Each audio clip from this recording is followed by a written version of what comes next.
So I'm here with the ACF 7.0, which is our cross slalom sail, and the AC0 6.9, which is our racing slalom no cam. Both sails are for slalom sailing, both have no cams, but one of the first things that you actually see directly is that the ACF has one button less compared to the AC0. So here we are having 6 buttons while the AC0 has 7. The weight difference is not big. I mean, one button and one button sleeve is not making the big difference weight when you calculate the boom, the mast, extension. So where are the big differences? First difference that you can see is that the head of the ACF is actually bigger than the AC0. This acts like a bigger area on the top, which actually takes more wind and gets you planing earlier compared to the AC0. The smaller head of the AC0 is what becomes more aerodynamic once you're powered up and you're going downwind. It just gives you that extra speed, less drag. Another thing that you see exactly when you look at the sails is that the luff curve of the sail of the ACF is less compared to the AC0. Less luff curve means that the sail is feeling lighter because the masts can breathe more. It's less locked in. So breathing more means that the sail becomes lighter in the hands, it's planing earlier, and it's easier to handle in the maneuvers. While the AC0 having more luff curve shows directly that the sail will be more locked in. Being more locked in, it means that when the gas hits the sail, it will just accelerate faster. So these are the visual things that are easy to see, to spot on when you see the sails the first time.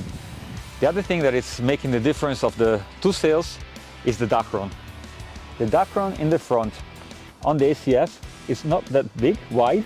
It's wider, the widest point is on button 4, and it goes all the way to the top.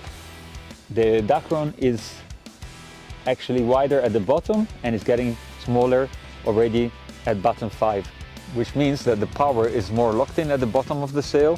It will give you a nice, comfortable stance once the gas hits in. When you're overpowered, all the power will be just at the lower part of the sail. So what is the result of the two sails when you actually compare them on the water? The ACF will get you planing earlier, while the AC0 will give you better comfort in stronger wind. So the ACF is more of a light wind sail, the AC0 is more of a strong wind sail. I gave a sail to a friend of mine who never have used the sails, so we will get his feedback and feeling of the two sails in a few minutes. But let's say from how we develop the sails, our goal and what we feel when we're testing them is that we want to give a 7.0 ACF which makes you plane early. Early means that with little wind you can get going very easily, very fast. You have a very light sail in the hand, easy to handle, while on the AC0 you're looking for that extra gust to accelerate, to be competitive against the sails with cams, like a pure race sail. This is why the outline of the AC0 is exactly the same as the AC1 racing sail, while the ACF has a more boxy, squarey outline, which is looking at power and less about the acceleration, less about the speed. So the sails are very, very different. The 7.0 ACF is already using a 460 mast, which gives a little bit more power, a little bit more stiffness to compensate the effect of a wider head, while the AC0 is using a 430, which is a bit softer, so that when you go in high wind conditions, the mast being softer actually gives a bit more comfort, but with the fact that it's actually locked in by a more luff curve, it's going to be very steady. The buttons are exactly the same on both sails, so we're actually offering on a crossover Freeslalom sail the same buttons as we have on the AC1 racing sail. So it's full tubular buttons. They are exactly the same buttons that we're using on all our full racing sails. So this makes sure that even if it's a crossover, it's a lighter wind sail, its point is looking towards more being a handling sail, we still have a lot of performance. This is why when you go on the water and you test the sails, the speed difference between the two is not that high when we talk about final speed. When we talk about the average speed, the AC0 will give that extra edge because it can keep your stance more hooked in, more stable when the wind increases. So over, let's say, 1 kilometer, you will surely have a higher average speed. What happens is that with the same size, when you go in a jibe and you go out of the jibe with the wind is light, with the ACF, it will be much easier to get out with speed because of the power of the sail that it's giving. So to compare a 7.0 ACF with a AC0 6.9 is not an actual good comparison, because here we're looking at a sail which is 7.0, but it's actually giving the same power of a 7.7 AC0. That would be the right comparison in sizes. So from what we understand from today is that if you are looking towards ACF, you would go for a 7.0, but if you think about AC0, you would have to go with a bigger size. That's the real comparison of the two sails.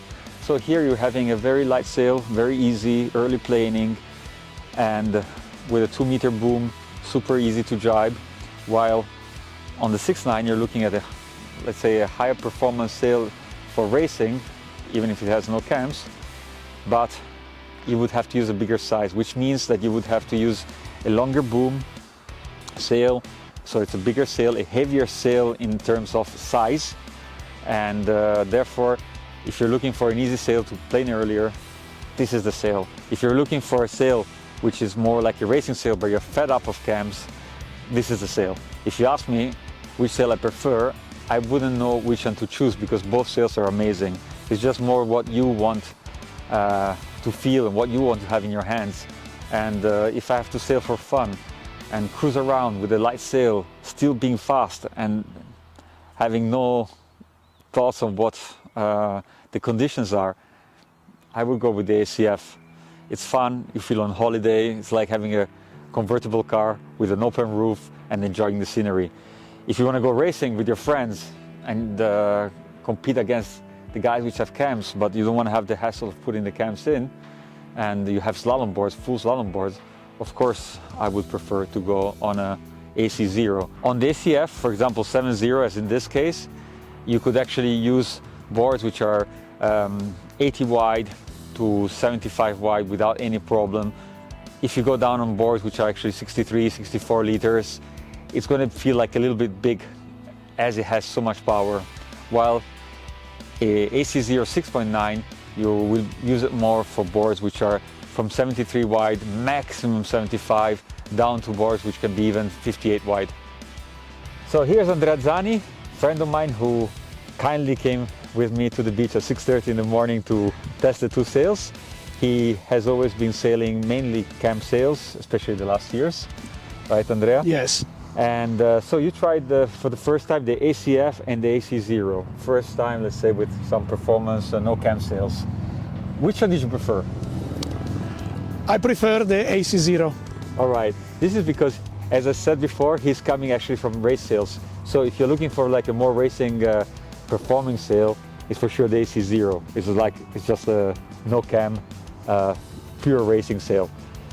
So tell us a bit the two feelings of the sails.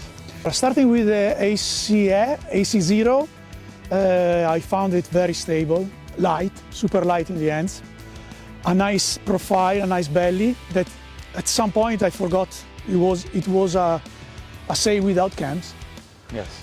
The jibing is absolutely fantastic because with this profile I had the power throughout the maneuver all the way to the end, and then the flip is rough, so it's very easy. Yes. With the ACF I felt a lot of drive, a lot of power. It seems like to have a meter more in the ends, which is good because I was thinking in light wind, or if I was a heavier rider, it would have been an advantage.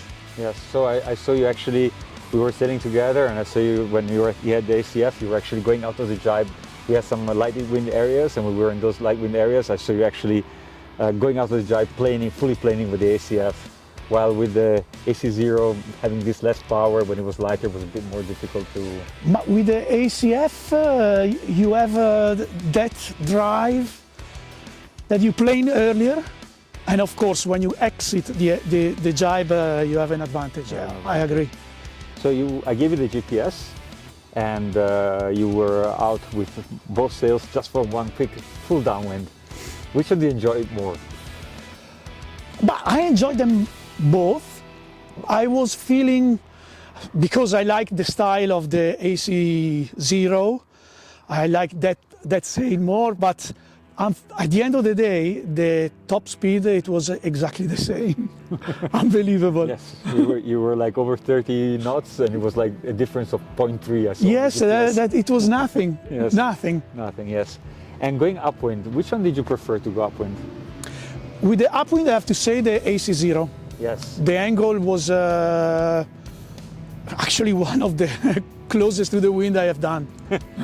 This is, as you know, I was explaining before that the AC0 has actually a longer boom. It's 204 against the 2 meter of the ACF, and the profile of the ACF is a bit more forward, so you have less backhand, while on the AC0 you have more backhand, like let's say a full racing sail, so you can actually press more on the fin, and that one allows you to go more upwind.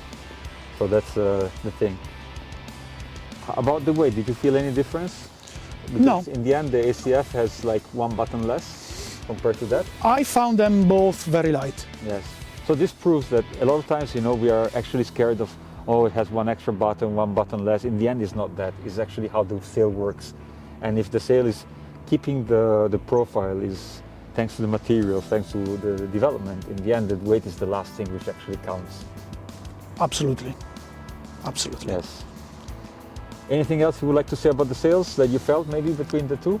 I'm very pleased to have tried them.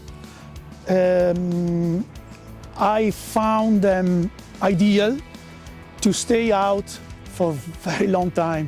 Yes. Because especially yesterday that we were forced for the filming to stay out a lot. Yes, because we didn't come back for like 2 hours, 3 hours. 3 hours. 3 hours, yes, exactly. And no problem at all. Yes. That is an advantage. Yes, it's a big advantage, because when you go against full camber sails, is what we're always saying, you know, if you're not fit, the camber sail, with all the power that it gives you, it actually destroys your energy in an hour compared to what a no-cam sail would do in 3 hours. Absolutely. So if you're not sailing every day and you don't have the fitness, having a no-cam allows you to be more time on the water. Yeah. So on the weekend, and would you say that you were much slower on a no-cam compared No. As long as you are powered, the difference is practically nothing. What I always feel is like, you know, the first time you go on the water, you feel like you need to adjust a little bit because you're used to the cams. But just like after maybe 20 minutes, you actually forgot that you have a no-cam sail. Definitely. Yes, and you start wondering why we're actually using the cam sails. True. All right, thank you very much, Andrea. Thank you. It was a pleasure to test with you the sails. I had a lot of fun, and we'll do some other videos soon. Thank you. Thank you.